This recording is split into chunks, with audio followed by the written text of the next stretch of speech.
बिस्मिल्लाहिर्रहमानिर्रहीम। तो last class में हमने थोड़ी बहुत डिस्कशन की थी जनाब कि अगर एक कॉन्ट्रैक्ट है उसमें part of the contract lease है, तो जब lease part of the contract है तो हमें उसमें से लीज कंपोनेंट सेपरेट करना है ताकि हम लीज की रिकग्निशन कर सकें एज पर IFRS 16। यानी हम उस लीज कंपोनेंट की निकालें प्रेजेंट वैल्यू और उसको right of use of asset के तौर पर कैपिटलाइज कर लें, या बाकी दीगर असेसमेंट करने के लिए मतलब लेसोर के लिए लीज, फाइनेंस लीज है या ऑपरेटिंग लीज है, उन तमाम केसेस में भी हमें प्रेजेंट वैल्यू की जरूरत होती है। तो हमें ये लीज कंपोनेंट और नॉन लीज कंपोनेंट सेपरेट करने की जरूरत है। ठीक है जी। तो IFRS 15 इंट्रोड्यूस होने के बाद हम सब जानते हैं कि अगर एक कॉन्ट्रैक्ट के अंदर बहुत सारी परफॉर्मेंस ऑब्लिगेशन नेगोशिएट की गई हैं तो फिर हमें क्या करना होता है, ट्रांजैक्शन प्राइस एलोकेट करनी होती है to each single performance obligation. ठीक है। तो क्वेश्चन नंबर 5 आपके सामने है। Entity A enters into 1 year contract over a plant. The lessor undertakes to insure the plant and to maintain it by having it serviced every month. तो एक तो लेसोर इसकी क्या कहते हैं इंश्योरेंस कॉस्ट बेयर करेगा। ये वन टाइम नहीं है, ये रिकरिंग कॉस्ट है, तो ये एक्सपेंस है। ठीक है। इनिशियल डायरेक्ट कॉस्ट में जो होता है वन टाइम कॉस्ट शामिल होती है, तो इसको IDC की तरफ मत लेके जाइएगा प्लीज कि ये लीज में एंटर होने की कॉस्ट है, ऐसा कुछ भी नहीं है। ठीक है जी। उसके बाद maintain it by having it service every month, और लेसोर जो है वो सर्विस कॉन्ट्रैक्ट भी परफॉर्म करेगा। The contract stipulates that payments are 120,000 for the year. तो कॉन्ट्रैक्ट प्राइस जो आपको बताई गई है वो कितनी है, वो 1,20,000 है। उसके बाद यानी ट्रांजैक्शन प्राइस है ये, of which 20,000 relates to annual insurance and 36,000 relates to provision for the monthly services. Similar insurance provided by the third parties would normally cost 20,000 per year. तो जो इंश्योरेंस है वो तो स्टैंड अलोन सेलिंग प्राइस पर ही, and the cost for monthly services would normally be 50,000। और जो monthly services हैं वो क्या कहते हैं स्टैंड अलोन सेलिंग प्राइस पे नहीं है। ठीक है जी। अब उसके बाद द प्राइस टू रेंट, ठीक है, तो वो रिकॉर्डिंग देख ले बेटा, रिकॉर्डिंग सुन लेना फिर आप। ठीक है जी, रिकॉर्डिंग देख लें। बता दें आप लोग क्या करें, आप सब बता दें, आप जो बोलेंगे मैं वही कर रहा हूँ।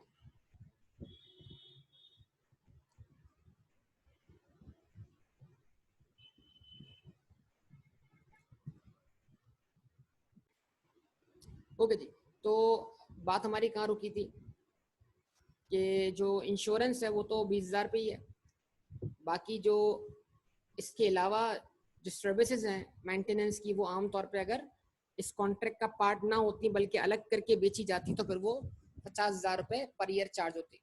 और अगर लीज कंपोनेंट इन तमाम चीज़ों के साथ ना सेल होता तो फिर उसकी जो क्या कहते हैं प्राइस होती, रेंटल की जो प्राइस होती वो कितनी होती, 1,00,000 रुपये होती। तो इसमें IFRS 15 की जो गाइडेंस हमारे पास अवेलेबल है, उस गाइडेंस के हिसाब से हमें क्या करना है, हमें कुछ चीज़ों को देखना और समझना है। देखें अब इसकी वर्किंग आप समझ लें प्लीज़।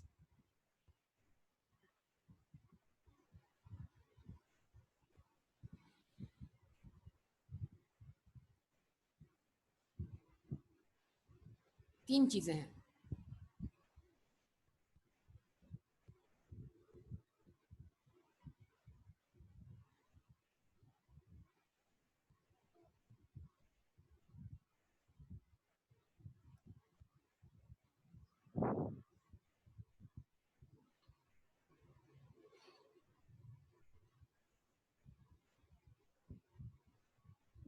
Lease payments,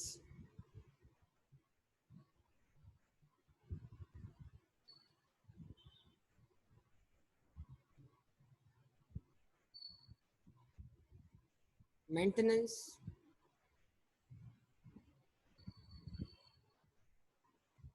insurance. ठीक है जी। इधर आप लिखें क्या, इधर आप क्या लिखें, स्टैंड अलोन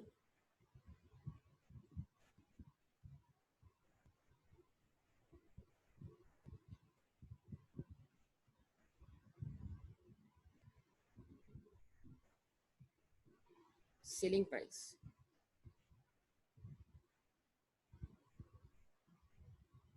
ठीक है बेटा, स्टैंड अलोन सेलिंग प्राइस लिखिए आपने।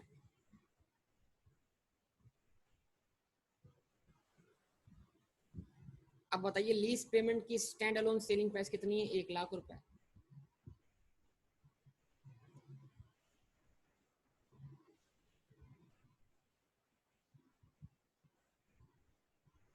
मेंटेनेंस की स्टैंड अलोन सेलिंग प्राइस कितनी है बेटा?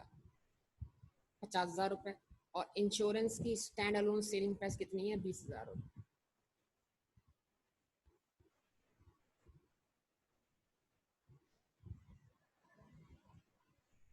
टोटल कितना हो गया आपके पास बेटा?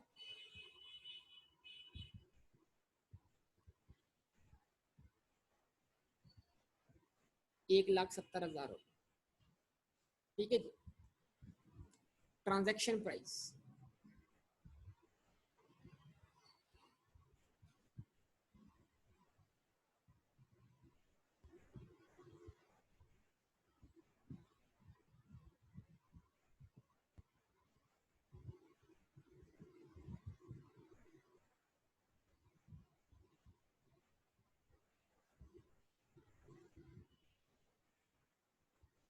ठीक है जी। ट्रांजैक्शन प्राइस जो है वो टोटल हम जानते हैं कितनी है?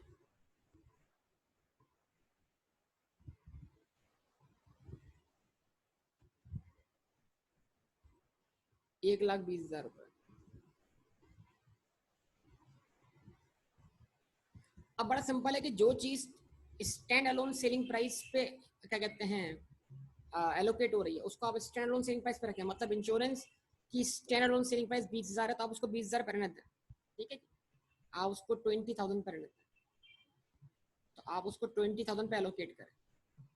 तो जब आप बेटा क्या करते हैं, जब आप 1,20,000 में से 20,000 को एलोकेट कर देते हैं जो कि स्टैंड अलोन सेलिंग प्राइस ही है, तो अब आपको 1,50,000 यानी क्या कहते हैं, आपको जो रिमेनिंग पोर्शन है 1,00,000 रुपए उसको एलोकेट करना है। और वो रिमेनिंग पोर्शन क्या है? वो रिमेनिंग पोर्शन इन दो चीजों से बिलोंग करता है। दो चीजें क्या है? वो दो चीजें ये है, इन दोनों का सम कितना है? 1,50,000 रुपए। अब इनको एलोकेट करना है, तो क्या करेंगे आप? Lakh divided by 1,50,000 multiply by what? 1,20,000 में से 20,000 एलोकेट हो गया, रिमेनिंग कितना बचा एलोकेट होना? 1,00,000 रुपए। जवाब दीजिए।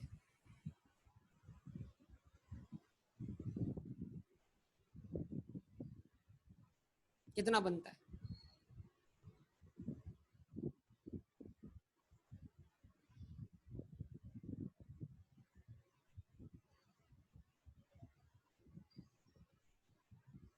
$66,667।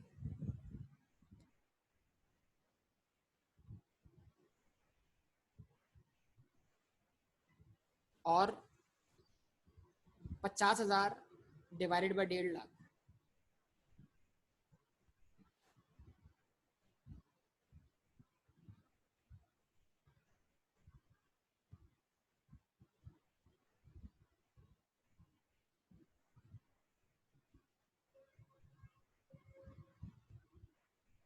मल्टीप्लाई बाय 1,00,000 कितना बनेगा?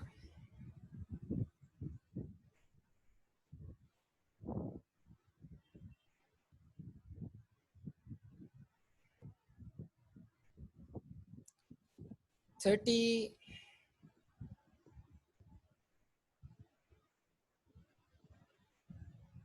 3,337 ऐसे ही। ठीक है,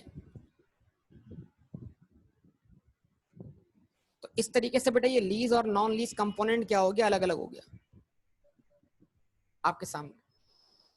क्लियर बात सबको बेटा?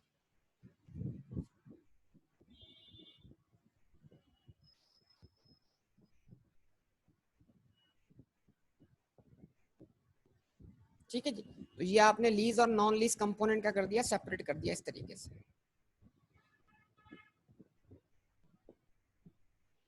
जवाब दीजिए।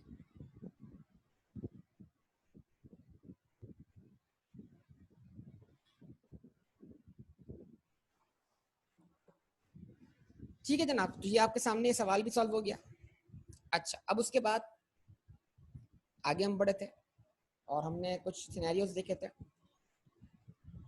अब मैंने आपको कहा था भाई बड़ा सिंपल सिनेरियो था यार कि अगर आप ऑप्ट करना चाहते हो लो वैल्यू एसेट लीज का ऑप्शन, तो आपको क्या देखना है कि वो एसेट उसकी जो वैल्यू है वो $5000 है या उससे कम है।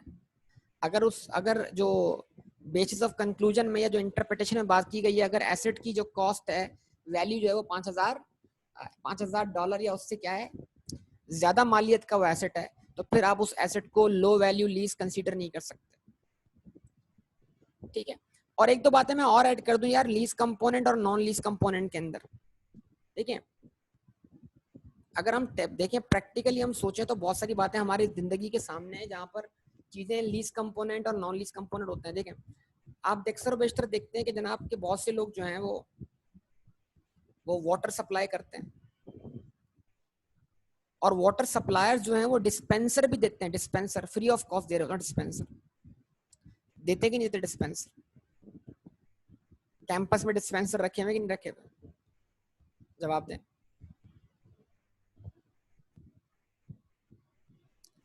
अच्छा, अब बजाय तो वो क्या कर रहे हैं, वो बोल रहे हैं डिस्पेंसर हमने फ्री ऑफ कॉस्ट दिया हुआ है, लेकिन क्या वो जो आपसे पर बॉटल प्राइस चार्ज कर रहे होंगे,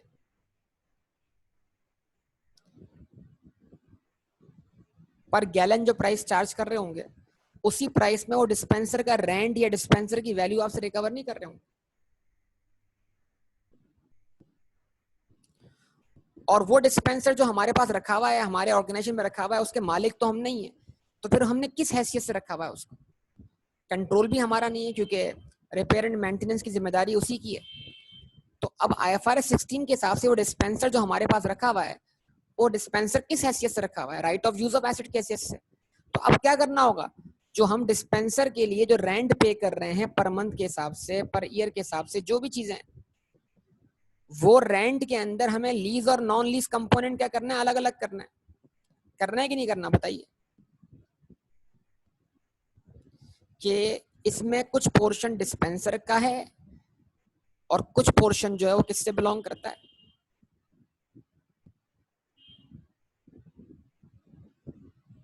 गैलन से। तो ये डिस्पेंसर का जो इस तरह का कॉन्ट्रैक्ट होता है उसमें लीज कॉन्ट्रैक्ट एग्जिस्ट करता है बेटा, पार्ट ऑफ द कॉन्ट्रैक्ट होता है वो। खैर, लेकिन अगर मैं डिस्पेंसर की जरा मार्केट वैल्यू लगवाऊं, जरा मार्केट कि यार एक नया डिस्पेंसर मार्केट से कितने का मिल जाता है?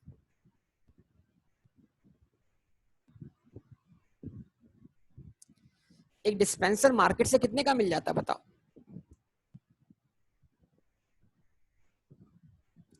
एक डिस्पेंसर मार्केट से कितने का मिल जाता है?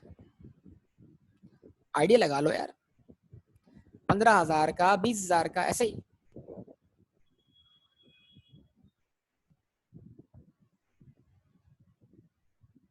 जवाब दें भाई सब लोग, ऐसे ही ना? तो 15,000 और $20,000 में कितनी वैल्यू के बराबर बनते हैं? $200 भी नहीं बनेंगे मुश्किल से।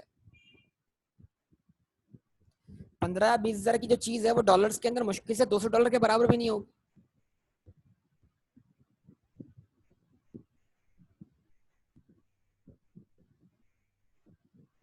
बोलिए,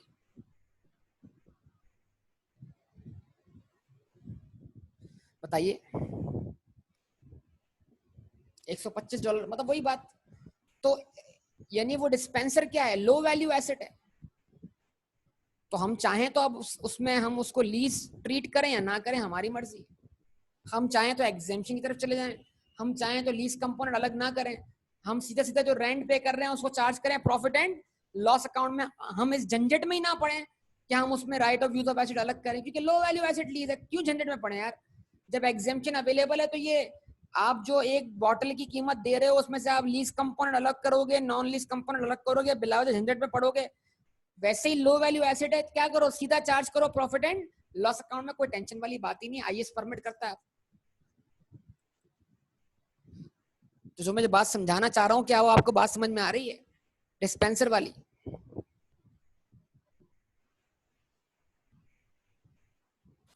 तो इस तरह बेटा ये सारे सिनेरियोस थे। और इन सिनेरियोज में आपसे पूछा गया था कि आप कुछ आइटम्स खरीद रहे हैं या लीज पे एक्वायर कर रहे हैं आप, और उनकी मालियत जो है वो ऑब्वियसली जो है वो $5,000 से कम की है। तो ये सिचुएशंस आपको दी गई थी कि क्या हम यहाँ पर लो वैल्यू एसेट का ऑप्शन ऑप्ट कर सकते हैं कि नहीं कर सकते। ठीक है, तो ये मैंने आपको सिनेरियो पढ़ने के लिए बोला था कल की क्लास। शॉर्ट टर्म लीज में भी बिल्कुल क्या होगा, शॉर्ट टर्म लीज के अंदर क्या होगा, बिल्कुल शॉर्ट टर्म लीज में भी हम रेंट को प्रॉफिट लॉस में चार्ज करेंगे, बिल्कुल बिल्कुल सही कहा। लेकिन लो वैल्यू एसेट लीज में लीज टर्म 1 साल से ज्यादा होगा ना, शॉर्ट टर्म लीज में तो लीज टर्म जो होगा 12 महीने उससे भी कम होगा। क्या कहते हैं,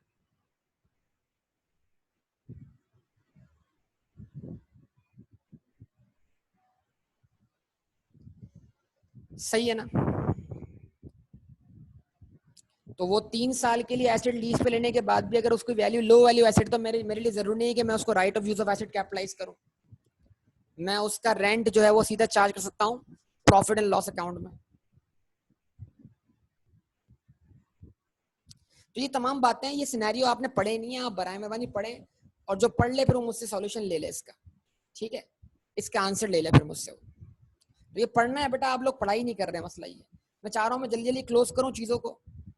अब ये है कि इंशाल्लाह मैं कल इसके नोट्स करवा दूंगा, ये टॉपिक मैं एंड करूंगा, बस बहुत हो गया टॉपिक यार। अब मैं अगला टॉपिक शुरू करूंगा।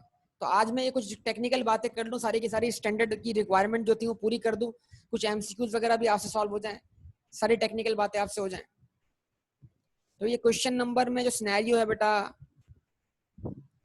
बराए मेहरबानी इन सिनेरियो को आप 6 को सॉल्व करें, आप 7 को सॉल्व करें, ठीक है। अब ये बड़ा इंपॉर्टेंट एरिया जो आपके सामने रखने जा रहा हूं, देखो एंट्री देखो सब लोग।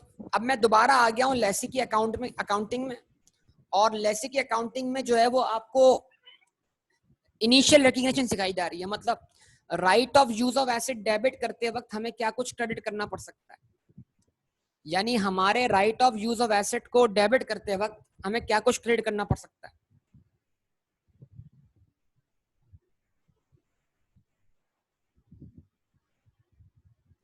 जवाब देंगे बेटा?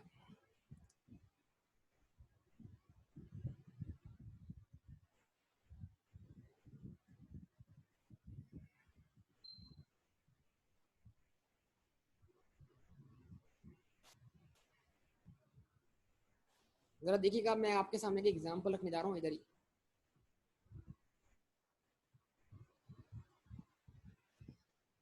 फर्ज कीजिएगा बतौर लेसी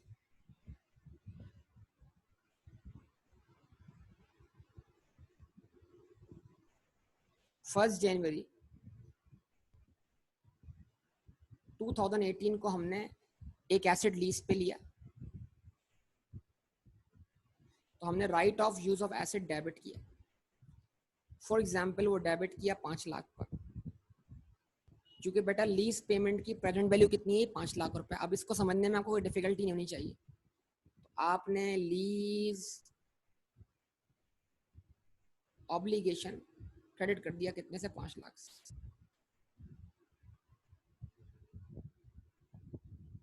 अच्छा जी, अब हुआ ये कि 5 लाख में से 1,20,000 तो आपने इमीडिएटली डाउन पेमेंट कर दी। डाउन पेमेंट से क्या हुआ, lease obligation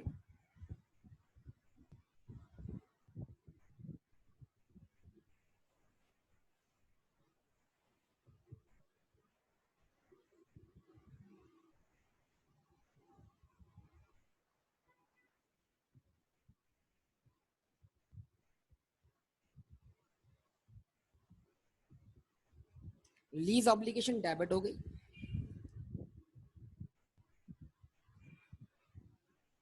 for example down payment थी 1,20,000 की, और बैंक अकाउंट क्या हो गया, क्रेडिट हो गया कितने से, 1,20,000 से।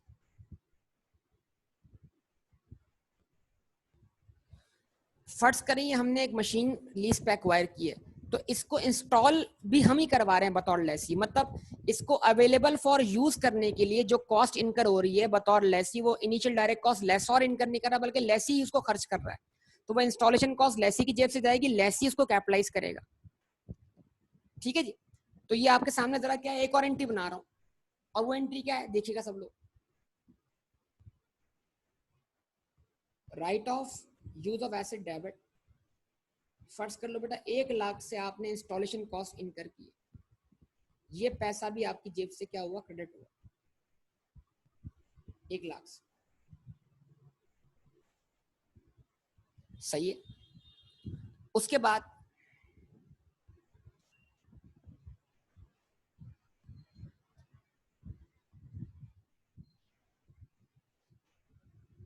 तीसरी चीज क्या है कि इस मशीन को इंस्टॉल करने से आपके ऊपर इसको डिसमेंटल करने की ऑब्लिगेशन क्या हो गई, रिकॉग्नाइज हो गई। तो वो डिसमेंटलिंग प्रोविजन जो आप क्रिएट करेंगे उसको भी आप right of use of asset में डेबिट कर देंगे।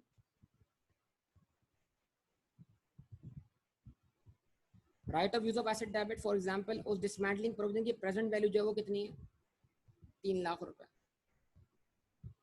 ठीक है जी। तो right of use of asset debit 3 lakh से, प्रोविजन फॉर डिसमेंटलिंग या डीकमीशनिंग 3 लाख से। तो अगर आप नोट्स में गौर से देखें तो बेटा नोट्स में सारी एंट्रीज जो है ना क्या बनी हुई है, कंपाउंड बनी हुई। अब जरा अगर मैं सारे इफेक्ट्स इधर नोट्स में दिखा दूं तो जरा गौर से देखिएगा, डाउन पेमेंट मेरी जेब से गई कितनी, 1 लाख रुपए। जवाब दें। सॉरी, डाउन पेमेंट मेरी जेब से गई 1,20,000 रुपए। डाउन पेमेंट हमारी जेब से गई 1,20,000 रुपए, बैंक क्रेडिट। ठीक है जी। इंस्टॉलेशन कॉस्ट बतौर लेसी हमने बेयर की, हमारी जेब से हमारी जेब से कितना खर्च हुआ, 1 लाख रुपए। इस मशीन को इंस्टॉल करने की बिना पर हम पे डिसमेंटलिंग लायबिलिटी कितने से क्रिएट हुई, 3 लाख रुपए से। और डाउन पेमेंट करने के बाद हम पर लीज ऑब्लिगेशन कितनी बची, 3,80,000 से। तो 3,80,000 plus 1,20,000 plus 1 lakh plus 3 lakh कितना बनेगा बेटा, 9 लाख। तो बेटा 9 लाख से right of use of asset debit हो गया। ये एक कंपाउंड एंट्री बन गई जो इस पूरी सिचुएशन को रिप्रेजेंट कर रही है। बताइए क्या आपको एक कंपाउंड एंट्री समझ में आती है? सबसे पूछ रहा हूं, सब रिस्पॉन्स कीजिए बेटा।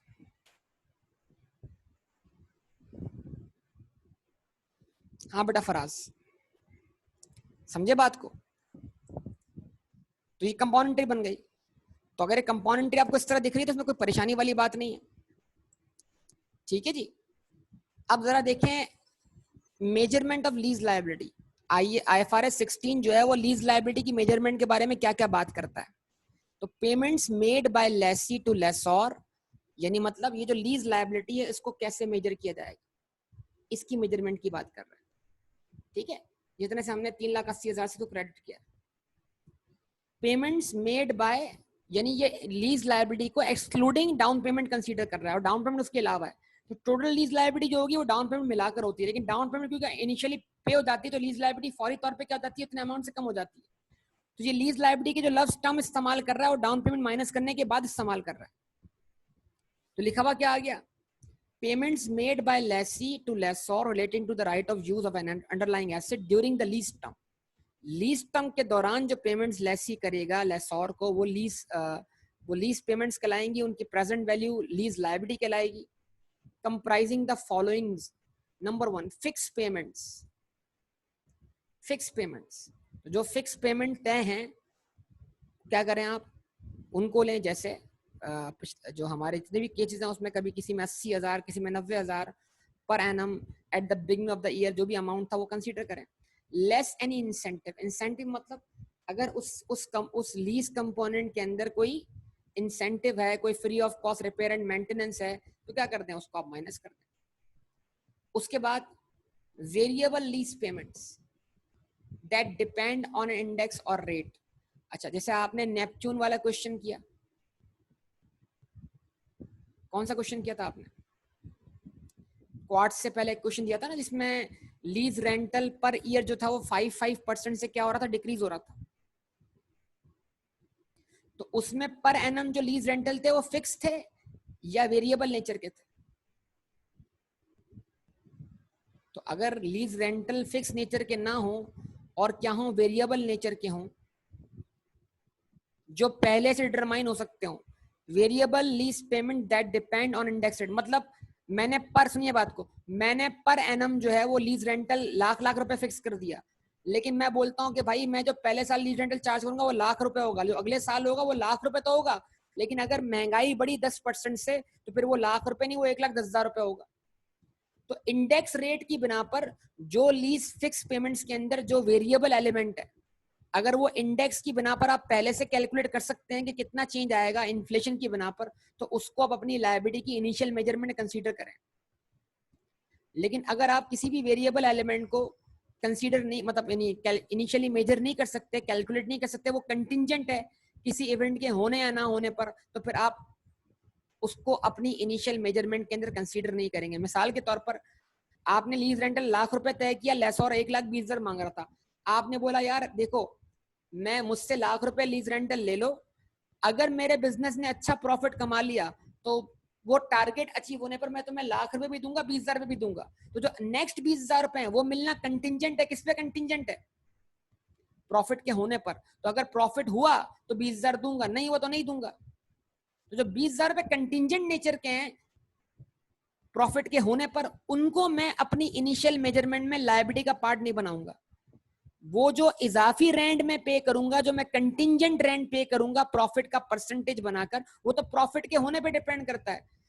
अगर वो मैंने इजाफी 20,000 में पे किए तो मैं उसको इमीडिएटली चार्ज कर दूंगा प्रॉफिट एंड लॉस अकाउंट। समझे बात को बेटा? तो जो फिक्स अमाउंट है वो लिया जाएगा, और वेरिएबल अमाउंट भी वो लिया जाएगा जो पहले ही से डिटरमाइन हो सकता हो। उसके बाद amount expected to payable under residual value, GRV की प्रेजेंट वैल्यू निकालनी पता है आपको, तो अगर जीआरवी है तो उसको भी आप अपनी लायबिलिटी की मेजरमेंट में क्या करें, शामिल करें। आप जानते हैं कि लीज ऑब्लिगेशन की मेजरमेंट के अंदर हमने जीआरवी शामिल की हुई, और अगर जीआरवी नहीं है तो दूसरा क्या ऑप्शन है, बार्गेन परचेज ऑप्शन है, D the exercise price of bargain option of the lessee is reasonably certain to exercise that option. तो अगर लीज पेमेंट्स के अंदर बीपीओ है और अगर आप उस बीपीओ को एक्सरसाइज करोगे तो उसकी प्रेजेंट वैल्यू भी लीज पेमेंट का लायबिलिटी का पार्ट मानी जाएंगी। उसके बाद penalty payments of penalties or termination the lease if the lease term reflects the lessee exercising an option to terminate the lease। मतलब कल वाली एग्जांपल याद हो कि एसेट का जो इकोनॉमिक लाइफ था वो 8 साल था, लीज पीरियड 4 साल था, ठीक है? तो 4 साल के एंड पे लीज को टर्मिनेट करने का ऑप्शन था, लेकिन वो फ्री ऑप्शन नहीं था, वो फ्री ऑप्शन नहीं था। अगर मैं 4 साल के एंड पे लीज को टर्मिनेट करता हूं और वो टर्मिनेट करने पे मुझे पेनल्टी पे करनी पड़ेगी, तो फिर पेनल्टी भी मेरी present value of lease payment का क्या होगी, पार्ट होगी। जीआरवी नहीं लिखी, उसको बस पेनल्टी का नाम दे दिया। उसका मतलब क्या हुआ कि इकोनॉमिक लाइफ 8 साल थी, लीज पीरियड जो था वो 8 साल था, सॉरी लीज पीरियड 8 साल था, 4 साल के एंड पर लीज को टर्मिनेट करने का ऑप्शन था, लेकिन वो फ्री ऑफ कॉस्ट ऑप्शन नहीं था। टर्मिनेट करने पर मुझे पेनल्टी देनी थी। तो अगर मेरा इंटेंशन है लीज को टर्मिनेट करने का 4 साल के एंड पर और मैं पेनल्टी पे करने के लिए क्या हूं, तैयार हूं, तो फिर मैं लीज पीरियड 4 साल लूंगा, और जब मैं लीज पीरियड 8 साल नहीं लूंगा, नॉन कैंसिलेबल पीरियड 8 साल था लेकिन 4 साल के एंड पर टर्मिनेट करने का ऑप्शन है विद पेनल्टी, और मेरा 4 साल के एंड पे लीज को टर्मिनेट करने का क्या है, इंटेंशन है, तो इसका मतलब ये हुआ कि मैं पेनल्टी पे करने के लिए क्या हूं, तैयार हूं। तो फिर वो पेनल्टी भी मेरी present value of lease obligation का क्या बनेगी बेटा, पार्ट बन जाएगी। कि यहाँ तक जो मैंने गुफ्तगू की आपको समझ में आती है? ये सारा टेक्निकल डिस्कशन है, और ये अब आप बड़ी आसानी से समझ सकते हैं अगर आप एंटीज बना चुके हैं, लीज की प्रैक्टिस कर चुके हैं। अगर ये मैं बातें शुरू में वर्बली करता तो ये मुश्किल हो जाती है आपके लिए। तो अब मैं बोल सकता हूं कि भाई इनिशियल मेजरमेंट क्या है, लीज लायबिलिटी। तो स्टैंडर्ड सबसे पहले लीज लायबिलिटी की मेजरमेंट की बात करता है। तो इसका मतलब क्या है, लीज जैसे एग्जाम्पल के अंदर हमने लीज लायबिलिटी कितने मेजर की, 3,80,000 पर। एक्चुअल लीज लायबिलिटी कितनी थी, 5 लाख थी, लेकिन हमने उसको मेजर किया 3,80,000 पे डाउन पेमेंट को हटा, क्योंकि डाउन पेमेंट तो इमीडिएटली चली गई। लेकिन जब right of use of asset को वैल्यू किया जाएगा तो right of use of asset को वैल्यू करने के लिए जितनी भी लीज लायबिलिटी की मेजरमेंट हुई है वो पूरा का पूरा अमाउंट जो है वो राइट ऑफ यूज, यानी जितने से लीज लायबिलिटी मेजर हुई है कम से कम उतने से तो right of use of asset क्या होगा, कैपिटलाइज होगा। लेकिन right of use of asset lease liability से ज्यादा अमाउंट से भी कैपिटलाइज हो सकता है। कैसे, जरा देखिएगा। तो right of use of asset at the commencement date of the lease a lessee recognizes a right of use of asset at cost comprising the amount of the lease liability recognized। तो जो lease liability में के अंदर ए से लेकर ई तक की measurement हुई है वो मेजरमेंट पूरी की पूरी right of use of asset का पार्ट है। जैसे अगर आप एग्जांपल देख लें 3,80,000 रुपए लीज लायबिलिटी है, 3,80,000 रुपए 9 लाख का पार्ट है क्या, नहीं है। फिर उसके बाद any lease payments made at और बिफोर द कमेंसमेंट डेट, और अगर कोई डाउन पेमेंट की गई है तो उसको भी इसमें शामिल कर लें, वो भी right of use of asset का पार्ट है। तो 3,80,000 प्लस 1,20,000 कितने हो गए, 5 lakh. Any initial direct cost, तो लेसी ने अपनी जेब से कितनी कॉस्ट बियर की इंस्टॉलेशन की, लाख रुपए, कितने हो गए, 6 लाख रुपए। और डी पॉइंट क्या हुआ, an estimate of cost to be incurred to dismantle and remove an asset and restore the site based on the terms and condition of the lease. तो अगर एसेट रिमूव करना भी आपके ऊपर ऑब्लिगेशन है तो कॉन्ट्रेक्चुअल ऑब्लिगेशन आपके ऊपर क्रिएट हो रही है, तो लिहाजा डिसमेंटलिंग अगर आपकी जिम्मेदारी है तो आप डिसमेंटलिंग लायबिलिटी क्या कर दें, क्रेडिट कर दें और उसको भी right of use of asset का क्या बना दें, पार्ट बना दें। तो लीज लायबिलिटी के बाद प्रेजेंट वैल्यू के बाद जो कुछ भी हम right of use of asset के अंदर ऐड कर रहे हैं वो एज पर I-16 कर रहे हैं। I-16 डिसमेंटलिंग प्रोविजन की जो लायबिलिटी है वो क्रिएट करने की बात करता है और उसको कैपिटलाइज करने का बोलता है, किसमें, प्रॉपर्टी प्लांट इक्विपमेंट के अंदर। अगर आपको याद हो सारी बात, इंस्टॉलेशन कॉस्ट आप प्रॉपर्टी प्लांट इक्विपमेंट में कैपिटलाइज करते हैं कि नहीं करते। तो ये सारी मेजरमेंट आपके सामने हुई हुई है बेटा, कोई मुश्किल बात वो तो बताइए। तो ये सारी बातें मैंने एंड पे इसलिए रखी कि यार ये बस हमने सीख लिया तो फिर हमारे लिए बातें समझना आसान हो जाएगी। बोलिए बेटा, बताइए यहां तक किसी को भी डिफिकल्टी हो तो। Very good. इसमें रिवैल्यूएशन कैसे करेंगे, जाहिर सी बात है यार, right of use of asset जो है ये राइट में किसी और को ट्रांसफर कर सकता हूँ फराज। जब ये राइट में किसी और को ट्रांसफर कर सकता तो इस राइट की भी कोई ना कोई फेयर मार्केट वैल्यू होगी ना। तो बिल्कुल मैं इस राइट को रीवैल्यू कर सकता हूँ, मैं इस राइट को रीवैल्यू कर सकता हूँ, इस बात की परमिशन है। अगर सेल एंड लीज बैक का कॉन्सेप्ट होता ना बेटा, वो पहले था अभी नहीं है। मैं इंशाल्लाह सीफैप के एग्जाम से कुछ दिनों पहले सीफैप वालों के लिए एक वीडियो अपलोड करूंगा इंशाल्लाह, सेल एंड लीज बैक की, वो स्पेशल वीडियो होगी। तो अगर आपको टाइम मिले तो देखना वो वीडियो, उसमें मैं इस रिवैल्यूएशन की बात करूंगा, लीज होल्ड एसेट की। तो मैं एक सीफैप वालों के लिए इस एग्जाम, जून के एग्जाम से पहले एक वीडियो अपलोड करूंगा इंशाल्लाह। उस वीडियो में इसकी रिवैल्यूएशन की बात करूंगा, बिल्कुल लीज होल्ड एसेट की।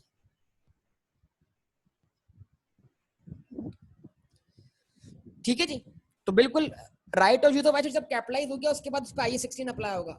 अब उसको आप लेके चलें कॉस्ट मॉडल पर या लेके चलें रिवैल्यूएशन मॉडल पर। बाकी सारी आप एंट्रीज जानते हैं बेटा। क्या करेंगे फिर सब्सिक्वेंटली, आप क्या करेंगे, right of use of asset को डेप्रिशिएट करेंगे। वही डेप्शन एक्सपेंस डेबिट है, एक्यूमुलेट डेप्शन या right of use of asset credit है। ठीक है जी। और डेप्शन चार्ज करनी है if ownership is to be transfer to the lessee. अगर आपको कंफर्म हो कि लेसी को ऑनरशिप मिलनी है तो फिर आप डेप्शिट करें एसेट की यूजफुल लाइफ पर।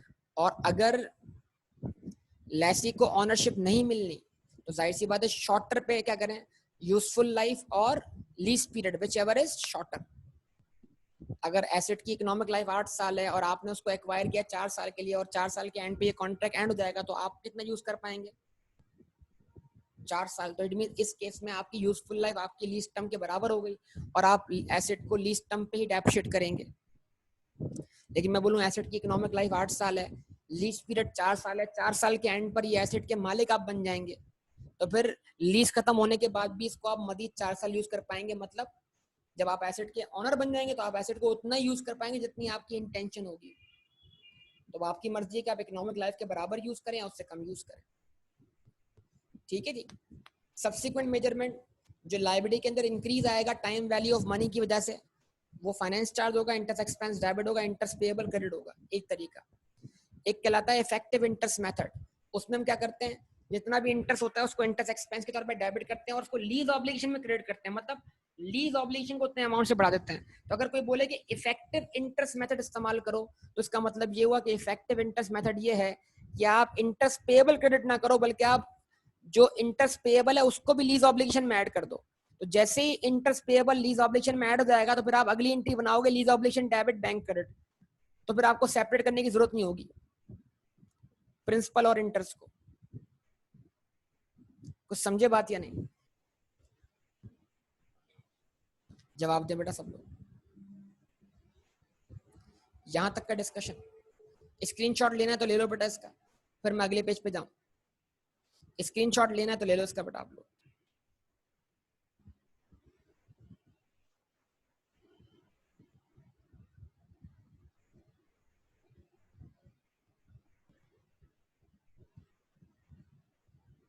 ठीक है,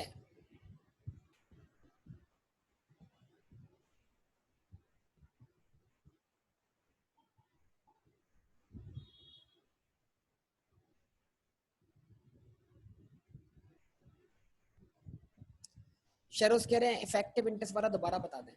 यार इफेक्टिव इंटरेस्ट मेथड जो है वो लाइबिलिटी को मैच्योर करने का मेथड है। मतलब लाइबिलिटी मैच्योर हो रही है तो जो लाइबिलिटी में इजाफा हो रहा है इंटरेस्ट की वजह से, वो उसी लाइबिलिटी में शामिल कर दे, मतलब उसको अलग से इंटरेस्ट पेबल ना बनाए।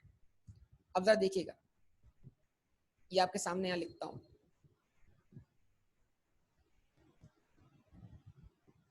ठीक है, ये आपके सामने मैं यहाँ पे लिख देता हूँ। देखो, अब आप देखो, एक एंट्री क्या बनाई आपने, finance charge debit for example 20,000,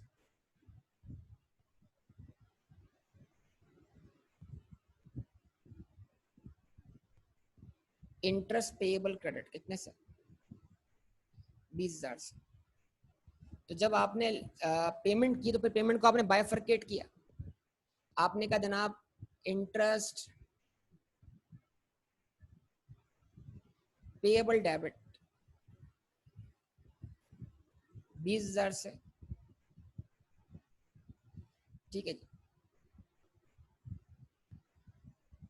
lease obligation debit 80,000 से,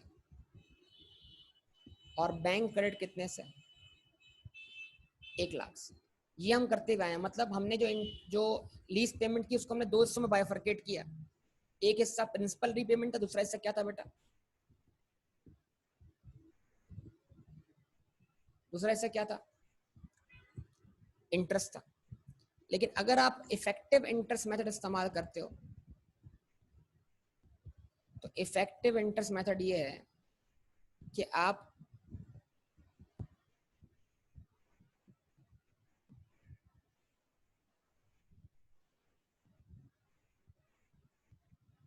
ऊपर वाली एंट्री ये बनाओ,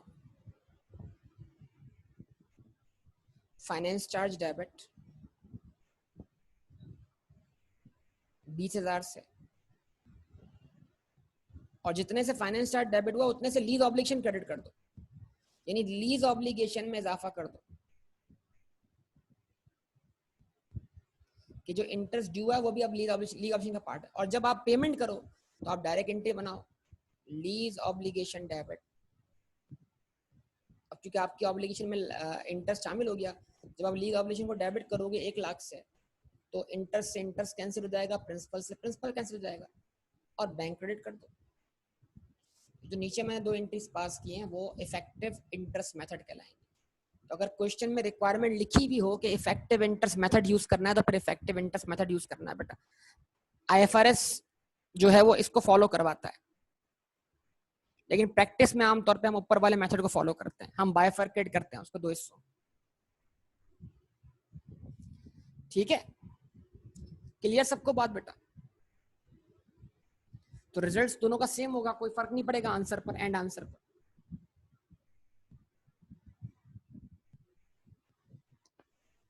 ये सारी बातें आपके सामने है, स्क्रीनशॉट ले लें।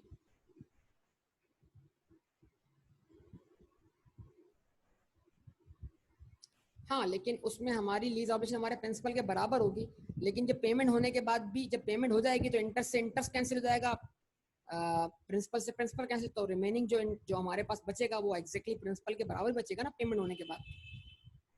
ठीक है, तो एंड रिजल्ट तो इसमें भी सेम ही होगा।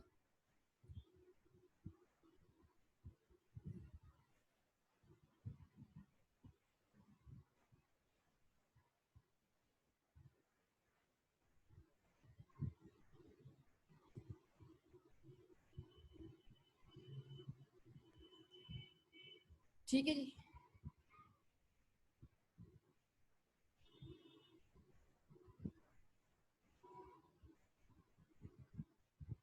ये आपके सामने आ गया बेटा। तो ये तमाम बातें आपके सामने आ गई, तो उम्मीद करता हूँ ये सारी बातें आपको समझ में आ रही होंगी ना। ये सारा अब स्टैंडर्ड चल रहा है और स्टैंडर्ड के बारीक बारीक पॉइंट्स हैं जो हमें समझे हुए पढ़े हुए होने चाहिए। ठीक है, तो ये सारी बातें मुकम्मल हो गई। अच्छा,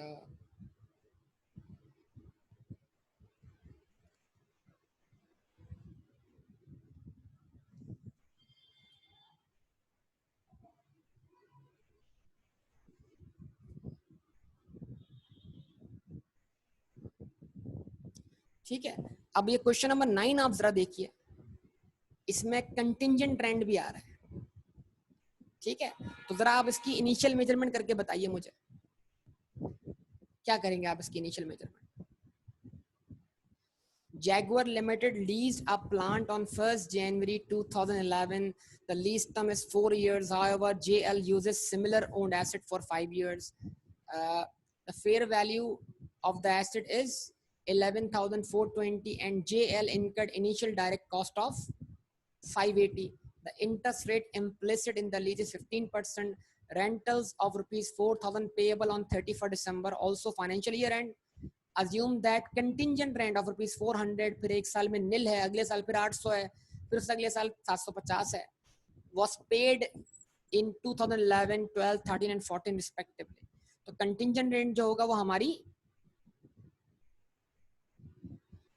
contingent rent जो होगा वो हमारी इनिशियल मेजरमेंट का पार्ट नहीं होगा बेटा। तो क्या आप इसको कर सकते हैं सॉल्व? क्या आप इसकी initial measurement right of use of asset debit करें? ठीक है जी, इसकी एक साल की जरा एंट्री बना के दिखाते हैं मुझे, आप बताइए।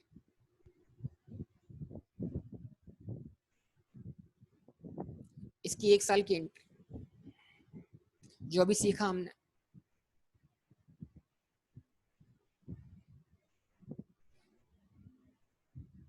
चले मैं इसकी एंट्री बनाता हूँ, अगले केस को आप जरा सॉल्व करके बताइए। ठीक है जी, क्वेश्चन नंबर 9। हमेशा IFRS 16 जो है वो किसकी मेजरमेंट की बात करता है सर? IFRS 16 जो है वो लीज ऑब्लिगेशन की मेजरमेंट की बात करता है। तो मैं लीज लायबिलिटी या लीज ऑब्लिगेशन क्या करूंगा, सबसे पहले मेजर करूंगा। ठीक है,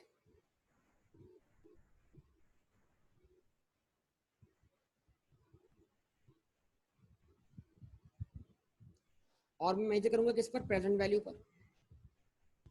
वो प्रेजेंट वैल्यू कितनी है?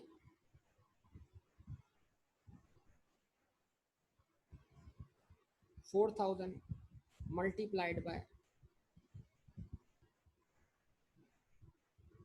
1 माइनस 1.15 की पावर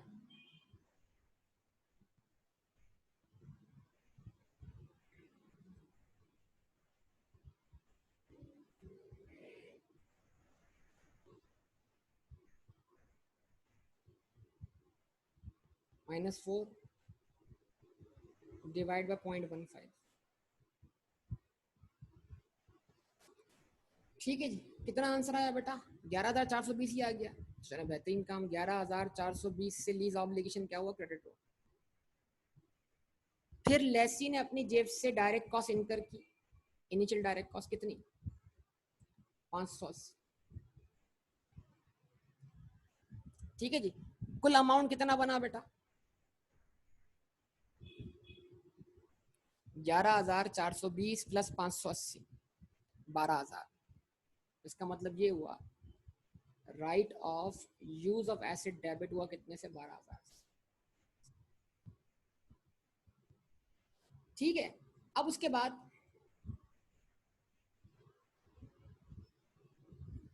ये तो हो गई इनिशियल मेजरमेंट और कोई डाउन पेमेंट नहीं थी।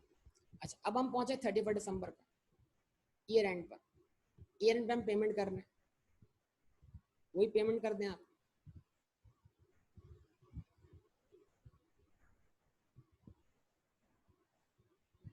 बैंक क्रेडिट 4000 से,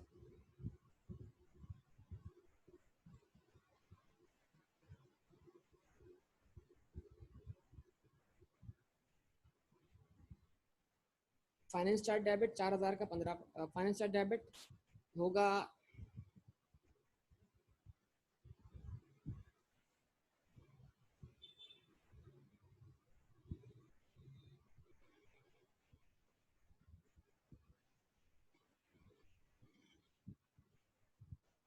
11,420 का 15%, कितना बना?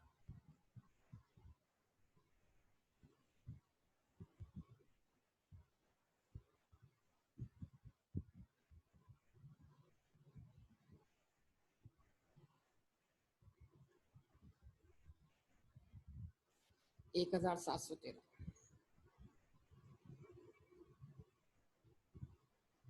ठीक है, उसके बाद difference principle repaid, lease obligation,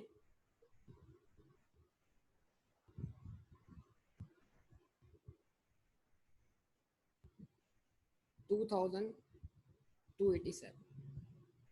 अच्छा जी, तो जो कंटिंजेंट रेंट हमने पे किया वो कितना पे किया? 600, वो भी पे हमारी जेब से गया। तो बैंक क्रेडिट 600 से, और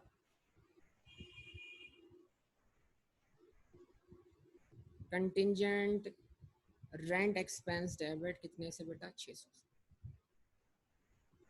ठीक है, अब क्या करना है? एसेट को डेप्रिशिएट करना है। अब डेप्रिशिएट कर दो इसको, 1 साल की एंट्री मुकम्मल हो जाएगी। हाँ, डेप्रिशिएट करते वक्त कितने पे डेप्रिशिएट करूं? 4 साल पे, 5 साल पर?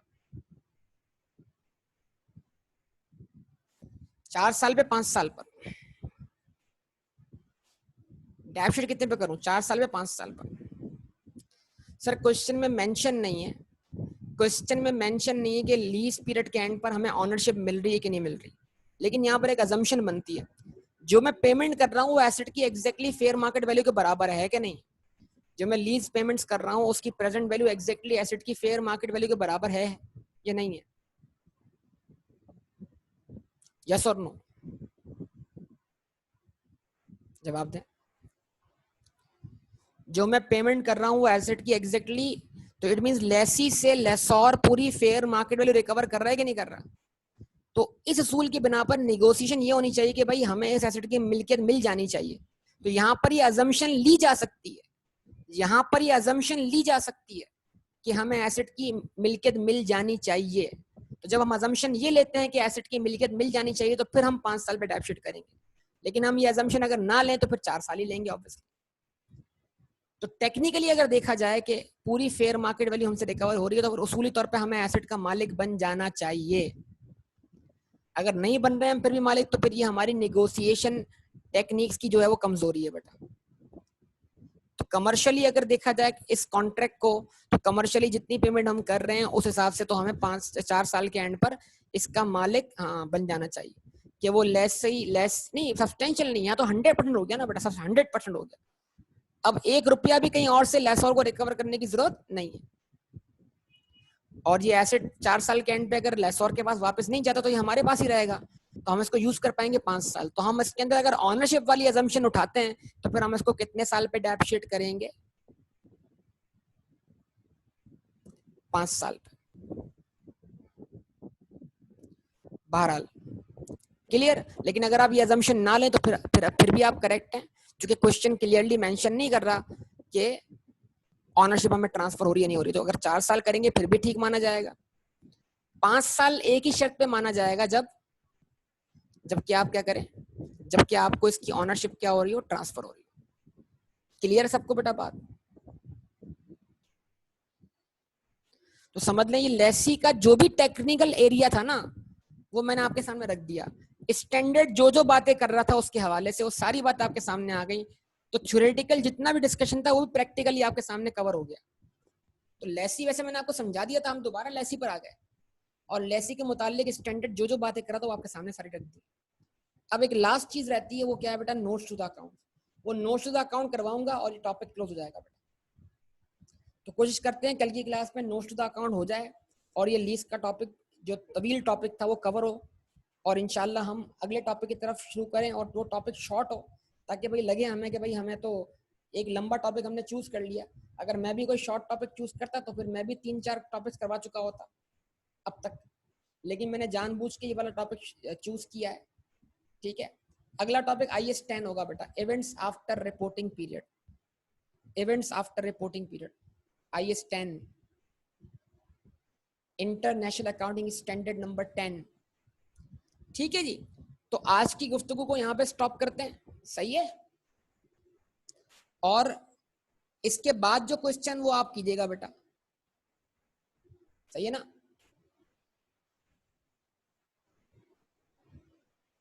इसके बाद जो क्वेश्चन है, क्वेश्चन नंबर 10, ये आप कीजिएगा। इसमें भी अच्छी खासी मेजरमेंट आपको फेस करनी पड़ेगी, तब आपको आइडिया होगा बहुत सारी चीजों का। प्रैक्टिस क्वेश्चन इस हैंडआउट में बहुत सारे हैं यार, आपने देखा हैंडआउट को देखा एक दफा अच्छी तरीके से, देखा कि नहीं देखा, मैं आपको बताता हूँ प्रैक्टिस क्वेश्चन कितने सारे हैं। हर एक सिनेरियो के बाद जो फर्दर क्वेश्चन है वो उसी के प्रैक्टिस क्वेश्चन है। जैसे 10 दिया, 11 है, 12 है, ये सब इसका प्रैक्टिस क्वेश्चन है फराज। ठीक है, उसके अलावा अगर आप आते हो फराज आगे, तो ये देखो फराज, यहाँ पर आओ, इस हैंडआउट में बहुत सारे क्वेश्चन है बेटा। ये सियालकोट फाइनेंस है, ये मैंने आपको अलग अलग एग्जांपल तो करवा दिए, लेकिन यहाँ एग्जांपल इलस्ट्रेशन मौजूद है।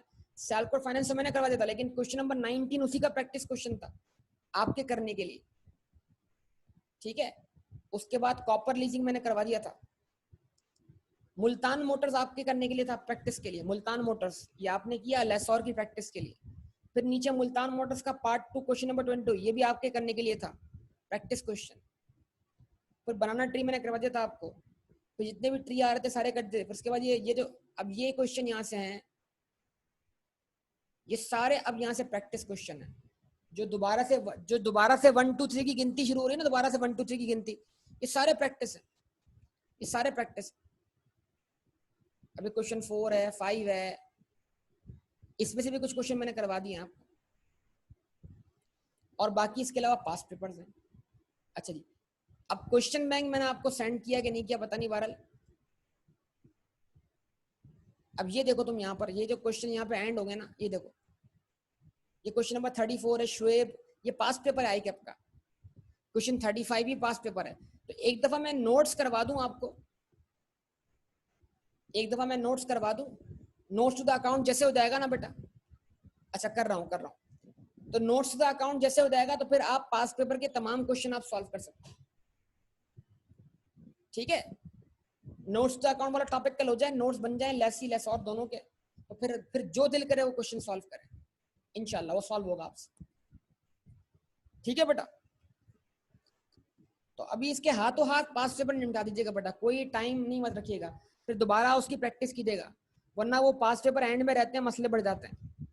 तो आप अपनी तरफ से जितने क्वेश्चन हो सके पास्ट पेपर के, मतलब ये आपने सीख लिया, भले आप फर्दर प्रैक्टिस ना करें, आप सीधा आप आगे पास्ट पेपर की तरफ निकल जाएं। ठीक है ना, पास्ट पेपर निपटा दें इसके साथ साथ, इसको स्टॉप करेंगे इंशाल्लाह, बाकी बातें फर्दर अगली क्लास में होगी। ओके बेटा, अल्लाह हाफिज़।